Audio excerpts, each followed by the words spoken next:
Bonjour. Bonjour mon frère. Comment est-ce que je dois vous appeler? Ma soeur, madame ou la servante? Fabienne. Fabienne. Tout Ok, court, tout merci. simplement. Très bien, merci beaucoup. Fabienne Guerrero. C'est comme si... Oui, c'est ça. Guerrero. Guerrero. Voilà, ça sonne beaucoup plus espagnol ou italien. Oui, c'est une connotation espagnole. Mon grand-père était espagnol du côté de mon papa. Ah, ok. Nous savons très peu de vous. Alors, si nos amis les internautes vous demandaient de vous présenter, que diriez-vous? Alors, j'ai un parcours qui est vraiment particulier. J'ai commencé très jeune à vivre un jour en concubinage pendant 5 ans avec un homme, et puis après je l'ai quitté au bout de 5 ans, et c'est quelques années après que j'ai rencontré un monsieur avec lequel je me suis mariée. Je me suis mariée que civilement, parce que ce monsieur en fait avait déjà été marié à l'église catholique 14 ans auparavant, et au bout de 7 ans de mariage, sa femme l'a quitté pour partir avec un ami à lui. Ce sont des choses malheureusement qui arrivent beaucoup de nos jours, il y a beaucoup de divorces. Et donc, il était pendant 7 ans tout seul, et au bout de 7 ans, eh bien, donc on s'est rencontrés, et on a vécu 2 ans ensemble, et après on s'est mariés civilement. Et donc vous me demandez un petit peu ma situation, donc j'expliquerai tout à l'heure pourquoi, mais j'ai divorcé quelques années après m'être mariée. Donc maintenant, je suis célibataire, je suis une simple laïque, et je parcours le monde entier pour donc parler de cette miséricorde que j'ai reçue dans ma vie. J'ai parcouru 6 continents et diverses îles, et j'ai donné donc mon témoignage en diverses langues avec divers interprètes. Et ce témoignage d'illumination de la conscience a permis à beaucoup de gens de se rapprocher de l'Église, de se rapprocher de Jésus, parce que le Seigneur nous cherche. Moi j'étais tellement loin de lui, et il nous cherche jusqu'à ce qu'on lui dise oui. Alors je suis venue en Italie parce que bon, c'est ce groupe de Rosa Mystica qui m'a demandé de venir donner mon témoignage et d'intervenir aussi sur le message de Jésus miséricordieux à Sainte Faustine. Donc je vais parler un petit peu des deux dans une première partie, donc dans cette église catholique où on va témoigner. Eh bien, il y aura une première partie donc avec le témoignage, et la deuxième partie avec le message de Jésus miséricordieux à Sainte Faustine, pour que tout le monde se plonge dans cet océan de miséricorde et fasse vraiment confiance à Jésus qui n'est qu'amour et miséricorde. Et moi, quand Jésus est venu me chercher la première fois, c'était en 1996. J'étais en train de méditer dans mon lit, mais à cette époque-là, je ne méditais pas des choses chrétiennes, puisque je faisais partie du mouvement qu'on appelle le New Age, qui s'appelle le Nouvel Âge. Et donc j'étais en train de méditer des choses ésotériques. Et tout d'un coup, dans une vision intérieure, j'ai vu le Christ monter, son visage, et il m'a dit « Mon nom est Yeshua ». C'est le nom de Jésus en hébreu. Et mon regard s'est porté sur un grand poster du Christ qu'il y avait en face de moi. Et là, il m'a dit « Mes saintes plaies te sauveront, les plaies de sa douloureuse passion ». Et voilà que quelques instants après, c'est la Sainte Vierge qui m'a parlé, et elle m'a dit « Mon fils est mort à cause de tes péchés ». Alors pour moi, ça a été une révélation, bien sûr, mais ça a été comme un choc, parce que comme j'étais dans le Nouvel Âge, pour moi, le diable n'existait pas, le péché, ça n'existait pas, je pouvais faire ce que je voulais, et je ne croyais pas au salut éternel. Je pensais que j'allais me réincarner, et je croyais fermement à la réincarnation. Et pourquoi je croyais à la réincarnation? Bien parce que, tout simplement, j'étais persuadée qu'on avait plusieurs vies avant d'être illuminé, d'avoir cette illumination pour se croire divin. Ça, c'est quand on étudie dans le Nouvel Âge. On pense qu'on est Dieu soi-même et on pense qu'on n'a pas besoin d'un sauveur, on n'a pas besoin d'un rédempteur pour avoir le salut éternel et pour pouvoir aller au paradis. Eh bien moi, dans ce mouvement, j'ai été complètement trompée par, je dirais, le maître de ce mouvement qui s'appelle Satan, le diable, celui qu'on appelle dans l'Apocalypse le 666. Donc j'ai été complètement trompée et voilà que la Vierge me dit « Mon fils est mort à cause de tes péchés ». Donc là, tout d'un coup, j'entends le mot péché, moi qui n'y croyais plus, et j'entends que Jésus est mort à cause de mes péchés. Donc j'ai pris conscience que j'avais fait souffrir le Christ pendant sa douloureuse passion pour sauver mon âme. Il a dû monter sur la croix, il a dû être crucifié pour que je puisse être lavé dans son sang, et il a pris tous mes péchés sur lui. Et là, quand Jésus est venu vers moi, il m'a donné un choix libre. Est-ce que tu veux t'en sortir? Il n'est pas arrivé comme un sauveur, comme Dieu en tant qu'être suprême. Il est venu tout simplement en tant que Jésus me demander si je voulais m'en sortir. Et il m'a expliqué un peu plus tard que mon âme était perdue. Et pourquoi elle était perdue? Eh bien parce que malheureusement, j'étais tombée dans de grands péchés, comme l'adultère, puisque je m'étais mariée avec un homme qui avait divorcé, donc puisque ce monsieur avait eu un sacrement de mariage 14 ans auparavant. Au bout de 7 ans de mariage, comme j'ai expliqué, sa femme est partie, donc il s'est retrouvé seul. Et puis il a divorcé et on s'est marié civilement.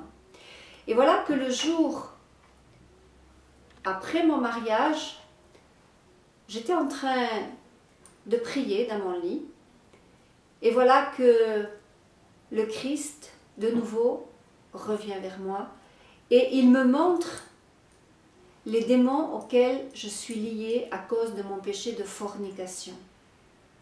Pour mon mari, ce n'était pas un péché de fornication, c'était un péché d'adultère, puisque lui était marié. Moi, je n'étais pas mariée avant, donc, vous savez, quand on se marie civilement, on appelle ça le péché de fornication. C'est un péché mortel. Et le péché mortel est quelque chose de très très grave puisque l'âme meurt spirituellement.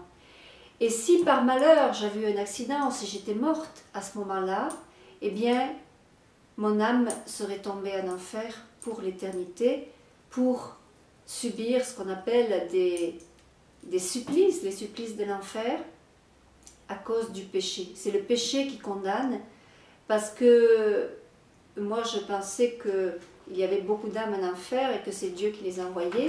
Eh bien, c'est pas tout à fait comme ça que ça se passe.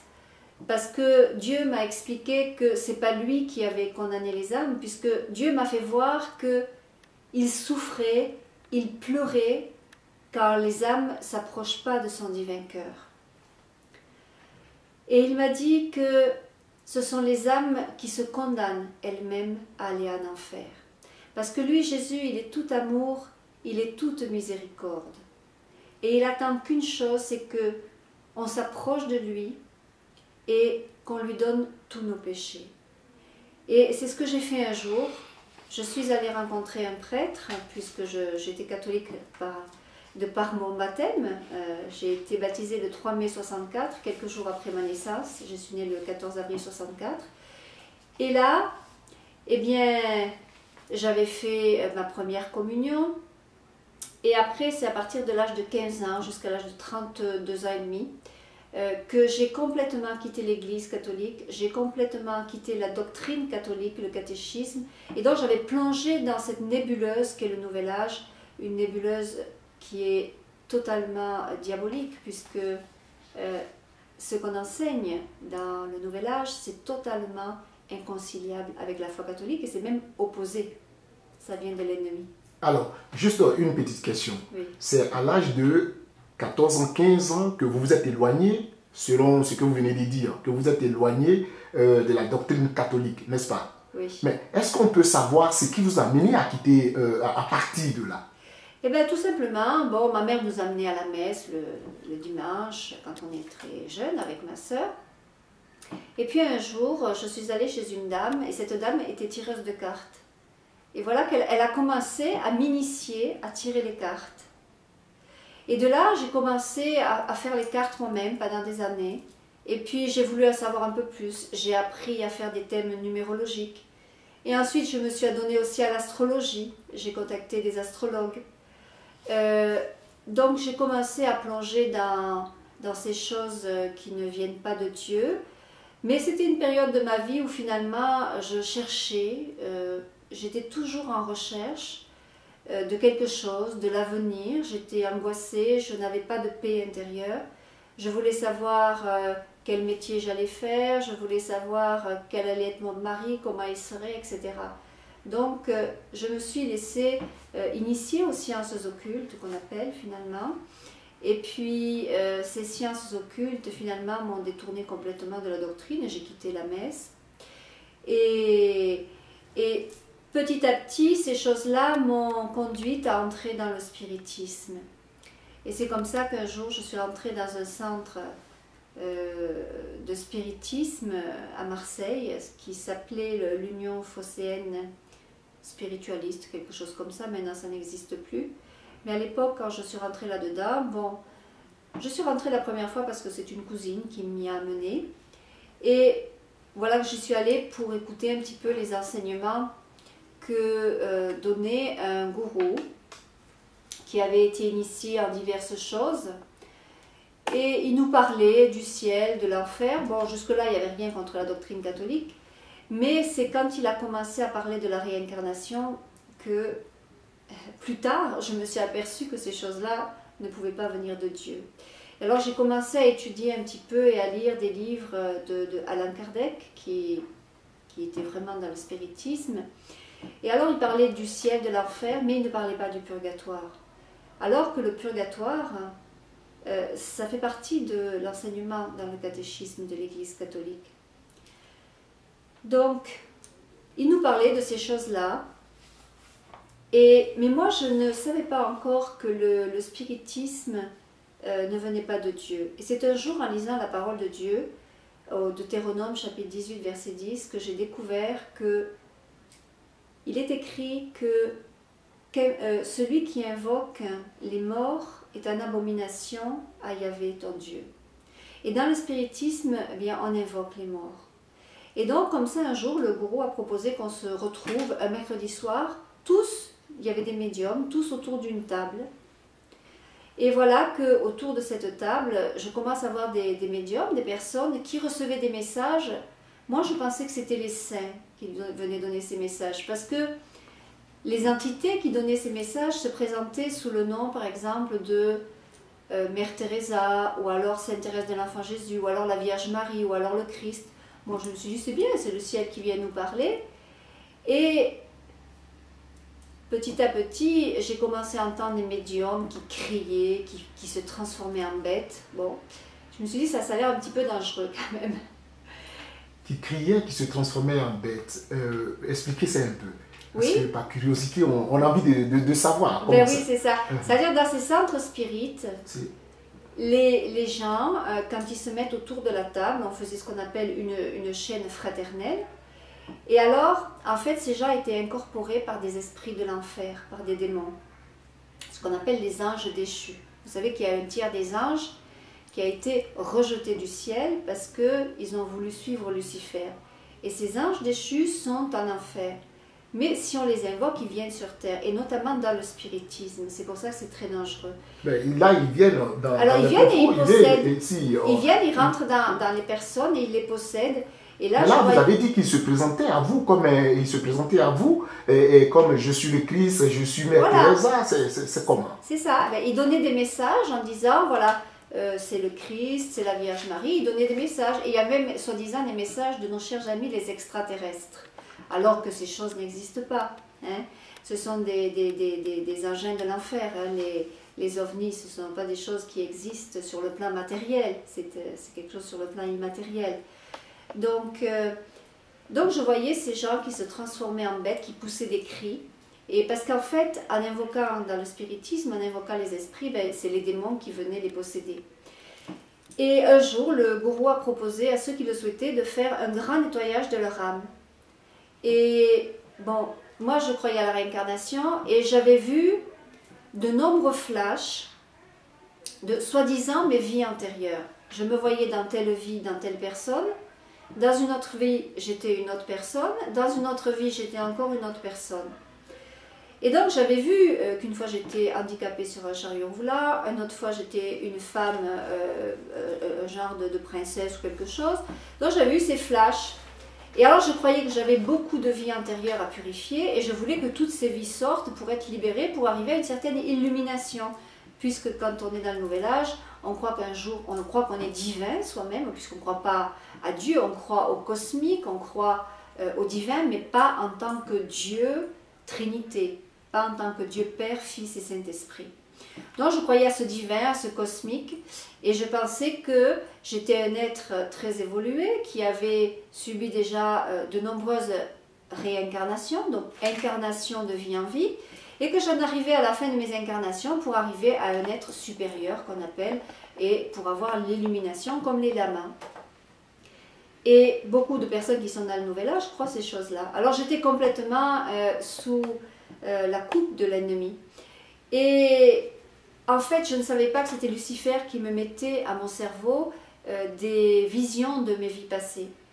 Donc, en fait, il s'amuse, si vous voulez. Il s'amuse avec ça pour perturber la personne. Et alors, je suis allée voir le gourou, je lui ai dit, d'accord, je suis d'accord pour que vous me libériez de toutes ces vies. Je suis d'accord pour que vous fassiez sur moi ce qu'on appelle un grand nettoyage de l'âme. Alors, je me suis approchée à côté de lui, et voilà qu'il a imposé ses mains sur 2 de mes chakras. Les chakras, ce sont des termes qu'on entend beaucoup maintenant, parce qu'on les utilise dans le yoga, dans le reiki, et ce sont des choses qui sont très très dangereuses auxquelles il ne faut jamais toucher. Parce qu'une fois que les chakras sont ouverts, les esprits impurs rentrent et ils peuvent détruire la personne. Voilà, donc je me suis assise à côté de lui, il a imposé ses mains sur 2 de mes chakras, ce qu'on appelle le chakra du cœur qui est à peu près situé là, et le chakra du 3e œil qui est à peu près à ce niveau-là. Et il m'a dit qu'il avait transmis la lumière, mais je ne savais pas que c'était la lumière de Lucifer, sinon je n'aurais pas permis que quelqu'un me transmette ces énergies qui sont des énergies cosmiques très négatives. Et à la suite de ça, je suis rentrée chez moi et je me sentais vraiment mal. Si bien que, quelque temps après, je suis revenue une seule fois dans le centre spirit, et là, une énergie très mauvaise, très puissante, m'a détruit et s'est levée en moi. Cette énergie s'appelle la Kundalini. Les gens qui pratiquent un certain yoga, Hatha Yoga par exemple, connaissent ces choses-là. Les lamas font ça aussi chez les bouddhistes. Et donc cette énergie Kundalini s'est levée d'un seul coup, elle a traversé à travers tous les centres psychiques qu'on appelle les sakras, et elle est arrivée donc jusqu'en haut de la tête. Et j'avais l'impression que j'allais m'envoler au ciel tellement que cette énergie qui me traversait était d'une puissance considérable. Et donc, quand cette énergie m'a traversée, je me sentais très très mal et je disais au gourou, mais je me sens vraiment pas bien. Et lui, il me disait, mais c'est bon, c'est bon. Parce qu'il croyait qu'en fait, que j'étais en train d'être libérée, mais pas du tout. En fait, c'était Satan qui s'était levé. Parce que la Kundalini, c'est le pouvoir de Satan. C'est-à-dire qu'en fait, c'est le serpent, une fois qu'il est levé dans la personne, et bien quand ce serpent se lève, et bien c'est Lucifer lui-même qui vient travailler en nous, et il travaille de centre en centre. Et c'est lui-même qui travaille quand on pratique le yoga, le reiki. Hein. Parce que Dieu ne veut pas qu'on touche à ces choses-là. Moi, j'ai pratiqué du yoga, j'ai pratiqué le reiki. Je ne savais pas que le reiki, c'est quelque chose de très très dangereux et totalement diabolique, si bien que les évêques des États-Unis ont interdit cette pratique du reiki parce que c'est tout à fait inconciliable avec la doctrine catholique. Et le yoga, c'est la même chose. Moi, je ne savais pas que rien qu'en faisant des simples exercices de yoga, les chakras s'ouvrent. Et donc, les démons sont rentrés à l'intérieur. Et quand ces choses s'ouvrent, eh bien après, on est ouvert à n'importe quelle entité. C'est pour ça qu'il ne faut jamais, jamais y toucher.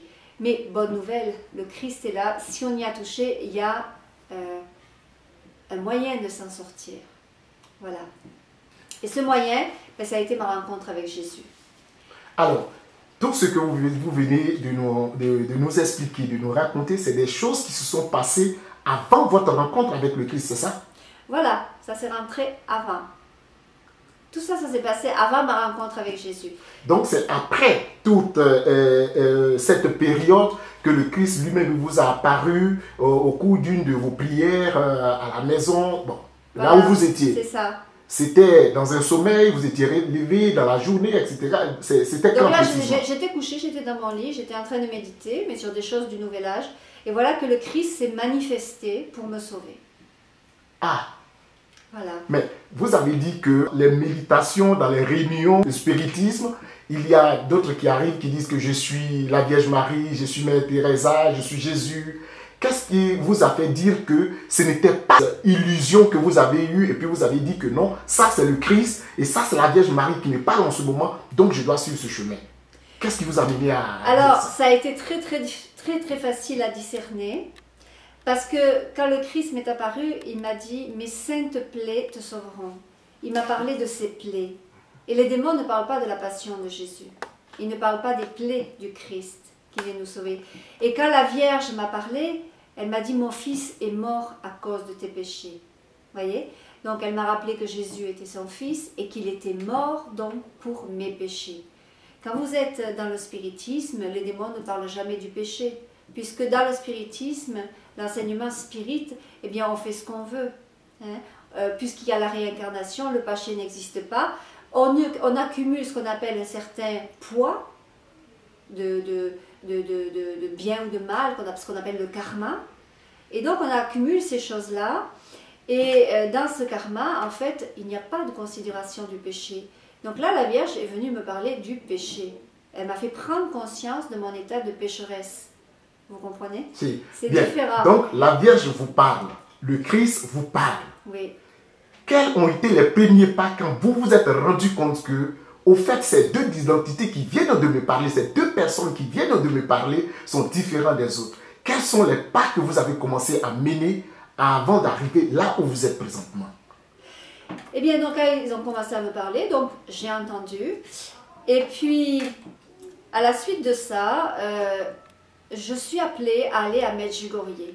Medjugorje, c'est un lieu de prière où il y a la Vierge Marie qui apparaît depuis, je crois, 1981. Et alors, c'est très important parce que c'est en arrivant dans ce lieu que la Vierge m'a aidé à me rapprocher de l'Église.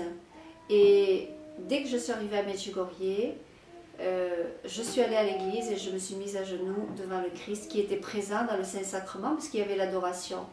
Et là, donc voilà, j'étais face au Christ qui était présent. Il y avait la présence réelle, ce qu'on appelle la présence réelle dans l'hostie, puisque Jésus est vraiment là dans l'hostie, dans le Saint-Sacrement exposé, avec son corps, son sang, son âme et sa divinité. Donc je me suis retrouvée comme une pauvre finalement, devant le Christ exposé et je me suis mise à genoux. Alors j'ai passé une semaine à peu près à Medjugorje et j'ai rencontré plusieurs personnes qui m'ont dit « Tu vois, tu ne peux pas rester dans ce chemin de vie que tu mènes. Il faut absolument que tu te repentes et que tu te tournes vraiment sérieusement vers le Christ. » Et avant de partir de Medjugorje, avant de partir définitivement, je me suis mis à pleurer, à chaudes larmes, parce que la Vierge Marie m'avait donné tellement de grâce pour me repentir que mes yeux me brûlaient tellement que je pleurais. Parce que mon âme était perdue. Les péchés mortels dans lesquels je vivais, puisque j'appartenais à un nouvel âge, j'avais vécu en concubinage, j'avais vécu avec un divorcé. Donc, tous ces péchés avaient contribué à la condamnation de mon âme. Mais Jésus m'a dit, ton âme était perdue. Mais il m'a dit, je suis le Fils de Dieu. Et à partir de ce moment, en revenant de Medjugorje, tous les jours, je suis allée à l'église. Et quand je me suis mariée, le lendemain de mon mariage, le Christ, donc, qui rentre avec sa puissance dans ma chambre, j'étais en train de prier, parce qu'en revenant de Medjugorje, je priais sans cesse le rosaire. Et voilà, qui me montre donc ce démon auquel je suis liée à cause de mon péché d'adultère. Donc j'ai vu mon péché dans les yeux haineux des démons. Et c'est assez horrible de voir ça. Et donc de sa puissance, le Christ m'a tirée de ma chambre et il m'a mis Il m'a demandé donc d'aller dans la chambre à côté et il m'a dit « Obéis-moi, je demande réparation ». Il a demandé que je répare par la pénitence, par la chasteté, mon péché de désobéissance puisque je m'étais mariée civilement avec un divorcé, ce qu'on appelle les divorcés remariés maintenant dans l'Église catholique. Voilà. Donc il m'a demandé de vivre comme des frères et sœurs. Et moi qui m'étais mariée parce que j'étais jeune, à ce moment-là j'avais 32 ans, je voulais fonder une famille, des enfants, m'occuper de mon mari, et puis prier, avoir une vie tout à fait simple. Et le Christ me dit non, tu ne peux pas avoir d'enfants, en fait tu ne peux pas, parce que la procréation est interdite, dans mon cas. Parce que comme je n'ai pas de sacrement de mariage, et je ne pouvais pas avoir un sacrement de mariage avec cet homme, eh bien la loi de Dieu m'interdisait d'avoir un enfant avec cet homme. Parce que normalement, pour procréer, ce qu'on appelle la procréation, bien, il faut être, quand on a été baptisé dans l'Église catholique, on n'a pas le droit de s'unir avec un homme tant qu'on n'est pas marié à l'Église. Même les fiancés ne doivent pas vivre ensemble avant d'être mariés à l'Église pour éviter le péché. Il n'y a plus péché à partir du moment où on est marié devant Dieu. Et là, c'est différent. Moi, je n'étais pas mariée devant Dieu, hein, puisque j'étais mariée civilement. Donc, j'étais mariée devant le diable. Voilà. S'il n'y a pas le mariage à l'église derrière, ben c'est ce qu'on appelle le péché de fornication, ou si j'avais été mariée auparavant avec quelqu'un d'autre, ça aurait été un péché d'adultère. Donc, voilà, je me suis retrouvée dans cette situation. Et j'ai dit, bien écoute, je vais aller voir, le lendemain matin, je vais aller voir un prêtre. Et voilà que j'arrive voir le prêtre. Le lendemain, je vais dans une église et c'était à Marseille, puisque j'habitais 10 ans à Marseille, en France. J'ai beaucoup bougé dans ma vie. Et puis, je parle au prêtre, je lui dis, voilà, j'ai entendu ça, Jésus me demande de vivre ça. Bon, qu'est-ce que je dois faire? Je dis, moi, je voudrais communier parce que je ne veux pas être séparée de Jésus. Alors, il me dit, voilà, bon, comme vous êtes marié avec un divorcé, vous n'avez pas le droit de prendre la communion ni de vous confesser tant que vous ne vous mettez pas en état de frères et sœurs. Alors j'ai dit, voilà, on a commencé hier soir à vivre comme des frères et sœurs dans une chambre séparée. Alors il m'a dit à ce moment-là, oui, là vous pouvez avoir droit à la confession. Et il me dit, bon, il faut confesser votre péché. Donc j'ai confessé mon péché d'adultère, fait de fornication, qui était aussi un péché d'adultère vis-à-vis de mon mari. Hein. Et donc, à ce moment-là, j'ai pu prendre la communion. J'ai fait un choix de vivre la chasteté pour pouvoir me nourrir du corps du Christ. Parce que si je prenais la communion en état de péché mortel, c'est-à-dire si je prenais la communion alors que je vivais maritalement avec lui, sans observer la loi de Dieu, eh bien, si je prenais la communion, je condamnerais mon âme à l'enfer. C'est vrai que Saint Paul nous a demandé de discerner le corps du Christ, parce que celui qui mange et boit sa propre condamnation. Donc j'ai fait un choix de vivre la chasteté pour m'unir à Jésus pleinement, pour me nourrir de sa présence, parce que la présence du Christ, c'est quelque chose de tellement merveilleux, tellement puissant, que quand on l'a connu et quand on commence à s'unir de plus en plus avec le Christ, on ne peut pas s'en séparer. Mais si on n'est pas en état de grâce, la communion apporte la condamnation. D'où l'importance d'aller prendre les sacrements, notamment le sacrement de la pénitence qu'on appelle la confession. Moi au début je me disais, ben, tiens, je peux me confesser directement à Dieu. Mais non, ça c'est pas possible, puisque si je me confesse directement à Dieu, mes péchés ne seront pas pardonnés, ils ne seront pas absous. Donc, j'ai fait cette démarche d'humilité, parce qu'un catholique doit être humble, petit, se reconnaître pécheur devant son Dieu, parce que Dieu, il peut tout pardonner. Il peut pardonner à un tueur, il peut pardonner à un violeur, il peut pardonner si tu as fait l'adultère, si tu as avorté, il peut tout pardonner. Le Seigneur, tout pardonner, sa miséricorde n'a pas de limite, mais il nous dit simplement, comme il m'a dit à moi, reconnais ta faute, c'est-à-dire viens me voir à travers le prêtre dans lequel je me cache pour te donner l'absolution, pour absoudre ton péché. Le péché que Dieu prend sur lui, il vient nous laver dans son sang. Parce que si vous gardez votre péché pour vous, à l'heure de la mort, qu'est-ce qui se passe? Ben, vous partez en enfer avec votre péché. Puisque quand on pêche, on pactise avec les démons, avec le mal.